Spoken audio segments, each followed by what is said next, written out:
तो खबर आ रही है कि चंद मिनटों के बाद प्रेस कॉन्फ्रेंस में किरण बेदी को मुख्यमंत्री के तौर पर प्रोजेक्ट करने का ऐलान किया जा सकता है। कुछ इंतजार करना होगा। यह भी जानकारी आ रही है कि किरण बेदी को बीजेपी हेडक्वार्टर बुलाया गया है। इस बारे में और जैसी जानकारी आएगी, यह महत्वपूर्ण है कि 70 सीटों पर 2 दिन का वक्त बचा हुआ। 21 तारीख आखिरी है नॉमिनेशन फाइल करने की, और ऐसे में आज की रात में ही ऐलान 70 सीटों पर किस किस उम्मीदवार को लड़ाया जाएगा उसमें हो जाएगा। आम आदमी पार्टी छोड़कर आए तकरीबन 22 विधायक और कार्यकर्ता, जो नामी कार्यकर्ता उनकी सबको मिला दीजिए तो तकरीबन 22 लोग हैं। उनमें से 6 या 7 को टिकट दिया जा सकता है, यह भी संकेत निकल कर आ रहे हैं। हिमांशु हमारे साथ जुड़ चुके हैं, जो कि बीजेपी हेडक्वार्टर में ही हैं। हिमांशु, एक जानकारी यह आ रही है कि किरण बेदी को भी बुलाया गया है कि वह भी आ जाएं, तब ऐलान करने में सुविधा और उनका नाम सामने प्रोजेक्ट करके बताया जा सके। दूसरी जानकारी आ रही है कि कुछ सीटों को लेकर कुछ गहमा गहमी चल रही है। क्या हो रहा है?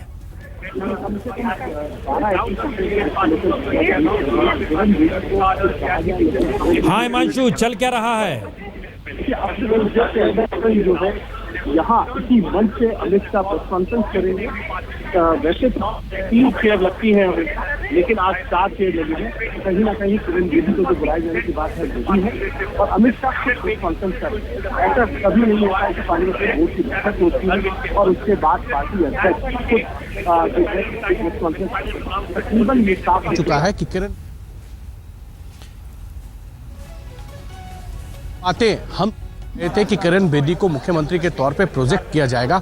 अब वो उस पर एक कदम आगे बढ़ चुका है। पार्लियामेंट्री बोर्ड तभी बुलाया जाता है जब कोई बड़ा फैसला लेना होता है, और पार्लियामेंट्री बोर्ड की बैठक हुई, 15 मिनट उसमें डिस्कशंस हुए और उसके बाद इस फैसले पर आगे बढ़ा गया। अब देखना यह है कि इसको एग्जीक्यूट कैसे करेगी पार्टी। अमित शाह खुद क्योंकि प्रेस कॉन्फ्रेंस कर रहे हैं, यहाँ पर बहुत ज़्यादा पार्टी के वर्कर्स नहीं है इस वक्त, क्योंकि रात के 10:30 से ज़्यादा हो चुके हैं। तो अब किस तरीके से आगे लेके जाना है, ये बात खुद अमित शाह जानते हैं, क्योंकि पार्टी के अंदर किरण बेदी को लेकर उनके खिलाफ भी सुर उठे हैं। उसको भले ही दबाया गया। मनोज तिवारी को पार्टी के जनरल सेक्रेटरी राम माधव की तरफ से कहा गया था कि आपको अगर अपनी बात कहनी है तो पार्टी फोरम पे कहिए। कल 3 सांसदों ने यह कहा था कि वो क्यों किरण बेदी के घर जाए। तो उन सब चीज़ों को दबाने के लिए खुद पार्टी अध्यक्ष अमित शाह यहाँ पे प्रेस कॉन्फ्रेंस करेंगे। परसों नहीं हिमांशु, एक सवाल हर जहन में हो रहा होगा कि जब इतनी लंबी बैठक चली और अब ऐलान होने का वक्त है, क्योंकि इस पूरे को सस्पेंस इस रूप में क्यों बनाया जा रहा है? क्योंकि सामान्य तौर पर तो देश में कैबिनेट भी आजकल साइट पे डाल दी जाती है। कहा जाता है कि पीएमओ की साइट पे चले जाइए या किसी रूप में आप देख लीजिए। ये इतने सस्पेंस के साथ क्यों चीज़ें आ रही हैं? क्या एक इतनी लंबी मीटिंग चली, फिर अब सस्पेंस है एक, ये क्यों बनाया जा रहा है? देखिए, सस्पेंस बनाया जा रहा है। जितने पार्लियामेंट्री बोर्ड के मेंबर्स थे, हमने उनसे पूछा कि क्या फैसला हुआ, किरण बेदी को लेकर फैसला हुआ या नहीं हुआ। सबका एक ही जवाब था, कुछ देर वेट कीजिए, थोड़ी देर में सब कुछ आपको क्लियर हो जाएगा, प्रेस कॉन्फ्रेंस होगी। और अब पार्टी के अध्यक्ष अगर प्रेस कॉन्फ्रेंस कर रहे हैं तो इसके साफ संकेत हैं कि किरण बेदी को लेकर पार्टी अब आगे बढ़ चुकी है, और उस पर मुख्यमंत्री के तौर पर उनके नाम पर मोहर लगाने के लिए पार्टी अब से कुछ देर के अंदर हो सकता है उसकी घोषणा कर दे। पर सुन, और जो उम्मीदवार चुनाव लड़ेंगे, आप जो बोल रहे हैं उसका भी ऐलान हो सकता है कि तमाम 70 सीट पे करना ही होगा, क्योंकि 21 तारीख आखिरी तारीख है। किरण बेदी खुद कहां से चुनाव लड़ेंगी? देखिए, किरण बेदी की तरफ से कहा गया था कि वो मालवीय नगर से टिकट चाहती हैं। वो सीधा अरविंद केजरीवाल से कन्फल्टेशन नहीं चाहती हैं। वो जानती हैं कि अरविंद केजरीवाल जिस तरीके से संगठन को लेके चले हैं, उन्होंने नई दिल्ली में बहुत तैयारियां की है। किरण बेदी की उस तरीके की तैयारियां नहीं है। मालवीय नगर जो है वो किरण बेदी का खुद का, जहाँ पे उनका अभी फिलहाल घर है, वहाँ की असेंबली सीट है, वहाँ पर उनके लिए बहुत ज़्यादा अच्छा रहेगा। इसीलिए वो भी सेफ सीट ढूंढ रही है। वो सीधा सीधा अरविंद केजरीवाल से चुनाव लड़ने से बच रही हैं। एक सवाल और बताइए, तब तक हम भी इंतजार कर रहे हैं। इस बैठक में निर्णय जो लिए जा रहे थे उसमें अमित शाह की मौजूदगी थी, प्रधानमंत्री मोदी भी पहुंचे थे, और पूरा जो एग्जीक्यूटिव बैठी थी वो सारे लोग बैठे थे। क्या कहीं जिसको सीएम बनाया जाता है उसकी सहमति कुछ टिकटों को लेकर महत्वपूर्ण नहीं रहती है? देखिए, पसंद महत्वपूर्ण रहती है, लेकिन क्योंकि पार्टी जो दिल्ली प्रदेश के अध्यक्ष है वो और इंचार्ज और वहाँ के संगठन मंत्री वो रहे। किरण बेदी से खुद बात हुई, कल 3 राउंड बात हुई थी। दिल्ली के तमाम बड़े नेता बैठे थे, एक एक सीट को लेकर उन्होंने बात की, लेकिन उसमें किरण बेदी की वो खुद मौजूद रही थी। ऐसे में ये किरण बेदी का खुद का है, वो पहले ही कह चुके हैं कि उनको सिर्फ अपना देखना है, बाकी किसको टिकट क्या नहीं देना वो पार्टी का डिसीजन है। हो सकता है उन्होंने अपने 1-2 नाम आगे जरूर बढ़ाए होंगे, शाजिया है या विनोद कुमार बिन्नी है जो आम आदमी पार्टी छोड़कर उनके साथ आए हैं, तो कहीं ना कहीं जरूर उन्होंने अपने नामों को बढ़ाया। लेकिन इस तरीके की बैठक में सीएम अच्छा, ये बताइए, कैंडिडेट जो होने के सीएम पद के ऐलान का जिक्र आप कर रहे हैं, इसका मतलब तो बहुत साफ है कि किरण बेदी का इंतजार किया जा रहा है, उसके बाद ये प्रेस कॉन्फ्रेंस शुरू होगी। देखिए, बिल्कुल किरण बेदी का इंतजार किया जा रहा है क्योंकि बाकी सब चीज़ें पूरी हो चुकी हैं। हमारे सूत्र बताते हैं कि जो नामों की लिस्ट है उसको टाइप किया जा चुका है, उसका प्रिंट आउट लिया जा चुका है। बाकी अब इंतजार है, किरण बेदी को भी बुलाया गया है, कितना टाइम लगेगा खुद, क्योंकि पार्टी अध्यक्ष अमित शाह को प्रेस कॉन्फ्रेंस करनी है। चलिए, हम आपके पास तुरंत लौटते हैं, प्रेस कॉन्फ्रेंस जैसे ही शुरू होती है, बने रहिए आप हमारे साथ। लेकिन हम आपको दिखलाते हैं कि किरण बेदी किस तरीके से पहले दिन से जिस रूप में सामने आई हैं, उसमें इस रूप में आई हैं कि वही मुख्यमंत्री हैं, दिल्ली उनके हिसाब से आने वाले वक्त में चलनी है। और ये अंदाज और ये तरीके कमोवेश पहले दिन से लेकर आज जो रैली और सड़क पर जो रैली निकाली गई उसके मद्देनजर भी खुले तौर पर नजर आया।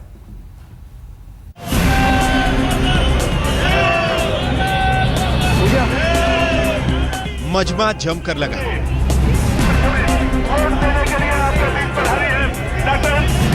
जयकारा भी खूब।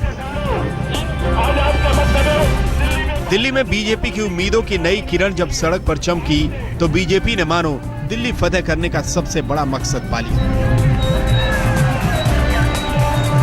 रोहिणी के सेक्टर 7 से सेक्टर 14 तक पहुंचते पहुंचते भीड़ के लिहाज से किरण बेदी का रोड शो शानदार रहा।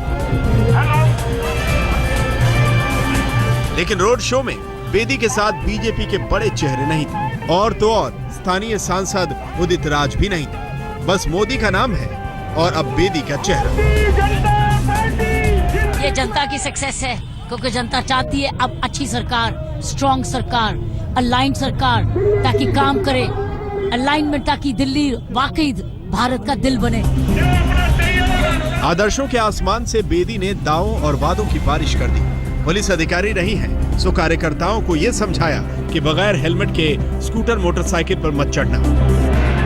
रोड पे गाड़ियां चलाएं, एक तरफ होकर चलाएं, लोगों को ट्रैफिक की कोई भी असुविधा ना हो, पूरा आराम से जाएं। अगर कोई स्कूटर चला रहा है या मोटरसाइकिल तो हेलमेट चलाएं, हेलमेट लगा के चलाएं, और अगर गाड़ी में है तो बेल्ट लगा के चलाएं, कोई ट्रैफिक की वायलेशन नहीं करें। लेकिन बीजेपी के रणबांकुरों को अपनी नई नेता की नसीहत शायद रास नहीं आई, कुछ ऐसी दलीलों के साथ। हेलमेट जरूरत नहीं है। नहीं, जरूरत है, बट अभी वहाँ भूल चुके हैं। हेलमेट आपको? हेलमेट है सर, भूले आए थे ऑफिस। अपने पहले रोड शो में किरण बेदी ने दिल्ली का दिल जीतने का अभियान छेड़ दिया है। अब इस अभियान को ईवीएम की कसौटी पर कसा जाना है। विवेक शुक्ला के साथ सिद्धार्थ, दिल्ली आज तक। तो इंतजार इसलिए हो रहा है क्योंकि इससे पहले बीजेपी लगातार करती रही कि किसी भी राज्य में हमने मुख्यमंत्री पद के चेहरे को तो कम से कम प्रोजेक्ट नहीं किया। महाराष्ट्र में नहीं किया, हरियाणा में नहीं किया, जम्मू कश्मीर में नहीं किया, झारखंड में नहीं किया, तो फिर दिल्ली में क्यों? इसलिए ये वाकई बहुत एक बेहतरीन स्थिति है कि दिल्ली में अब थोड़ी देर बाद जो प्रेस कॉन्फ्रेंस में क्या कहा जाता है और जानकारी मिल रही है कि किरण बेदी का इंतजार किया जा रहा है, वह भी मुख्यालय पहुंच जाए, प्रेस कॉन्फ्रेंस में बैठे, ऐलान किया जाए, मैसेज कार्यकर्ता निचले स्तर तक जाए कि आने वाले वक्त में अब क्या अगले 20 से भी कम दिन बचे हैं। इसमें ऐलान बीजेपी के अध्यक्ष किस चीज़ की करते हैं और खासतौर से मुख्यमंत्री पद के उम्मीदवार के तौर पर चेहरा सामने किरण बेदी के लेकर जो ठप्पा लगाया गया उसका ऐलान किस रूप में कैसे होता है इसका भी इंतजार है। लेकिन किरण बेदी से आज सुबह ही हमारे सहयोगी ने जब बातचीत की तो देखिए उनका क्या कहना है दिल्ली के बारे में। सफल दिल्ली में क्या क्या मतलब है, ये मैंने पहली बार ही ट्वीट किया क्योंकि मेरे मन के अंदर से विचार आई। सुरक्षित दिल्ली, दिल्ली को क्या चाहिए? सुरक्षित दिल्ली, स्वच्छ दिल्ली, साक्षर दिल्ली, सक्षम दिल्ली, संस्कारी दिल्ली, सबकी दिल्ली, सबकी दिल्ली, चाहे पूर्व दिल्ली हो, चाहे वेस्ट दिल्ली हो, चाहे नॉर्थ दिल्ली हो, चाहे कोई नई दिल्ली, कोई भी हो, सारी दिल्ली, सबकी दिल्ली। सो सबकी दिल्ली, दिल्ली में तो हर एक व्यक्ति सारे हिंदुस्तान से इकट्ठा होता है, कोई साउथ से आया, कोई पूर्वांचल। सफल दिल्ली में क्या क्या मतलब है, ये मैंने पहली बार ही ट्वीट किया क्योंकि मेरे मन के अंदर से विचार आई। सुरक्षित दिल्ली, दिल्ली को क्या चाहिए? सुरक्षित दिल्ली, स्वच्छ दिल्ली, साक्षर दिल्ली, सक्षम दिल्ली, संस्कारी दिल्ली, सबकी दिल्ली, सबकी दिल्ली, चाहे पूर्व दिल्ली हो, चाहे वेस्ट दिल्ली हो, चाहे नॉर्थ दिल्ली हो, चाहे कोई नई दिल्ली, कोई भी हो, सारी दिल्ली, सबकी दिल्ली। सो सबकी दिल्ली, दिल्ली में तो हर एक व्यक्ति सारे हिंदुस्तान से इकट्ठा होता है, कोई साउथ से आया, कोई पूर्वांचल। दिल्ली तो भारत का दिल है, दिल्ली का भारत दिल, और जो दिल बीमार हो जाए दिल्ली, हिंदुस्तान सुरक्षित रह सकता है, हिंदुस्तान हेल्दी रह सकता है। बीमार दिल्ली, हिंदुस्तान बीमार। मैं क्यों उतरी? क्यों? मेरी दिल्ली को मैं तंदुरुस्ती अपनी तरफ से भी दम देने आई हूं, क्योंकि मैं भी चाहती हूं मेरी दिल्ली सुरक्षित हो। समर्पण तो हो, समर्पित हो, संस्था के लिए भी समर्पित हो। बच्चों को पढ़ाती हूँ, गांव में पढ़ाती हूँ, झुग्गी झोंपड़ियों में स्कूल चलाती हूँ। 26 साल से मैं झुग्गी झोंपड़ियों में स्कूल चला रही हूँ। आपको मालूम भी नहीं, क्योंकि आपके लिए वो खबर नहीं बनती रही। तो लेकिन मैं काम तो करती रही, खबर बनाने के लिए मैं काम नहीं करती। झुग्गी झोंपड़ियों के जहां पर स्कूल चल रहे हैं, गरीबों महिलाओं के लिए साक्षरता केंद्र चल रहे हैं। आपको केजरीवाल पर भरोसा नहीं था जितना भरोसा बीजेपी पर है? या मेरी चॉइस है, मेरी प्रेफरेंस है, और बड़ी क्लियर चॉइस है। जिसको मैंने जवाब नहीं दिया इसका मतलब क्या है, और जिसको मैंने जल्दी ही कह दिया हाँ मैं समर्पण के लिए आज तैयार हूं, क्योंकि ये जो लाइफ है ना, पब्लिक लाइफ जो मैं चुन रही हूं, ये पूर्ण समर्पण मांगता है। क्योंकि सारी दिल्ली मेरा परिवार जुड़ गया। अब ये छोटा परिवार नहीं, अब बहुत बड़ा। इसलिए तो उन्होंने मेरा नाम बदल दिया किरण बेदी से किरण दीदी। हिमांशु जी बीजेपी हेडक्वार्टर में मौजूद हैं, देरी क्यों हो रही है हिमांशु जी? प्रसून, किरण बेदी का इंतजार किया जा रहा है। वो रोहिणी से चली हैं, चले हुए उनको 15 मिनट हुए हैं।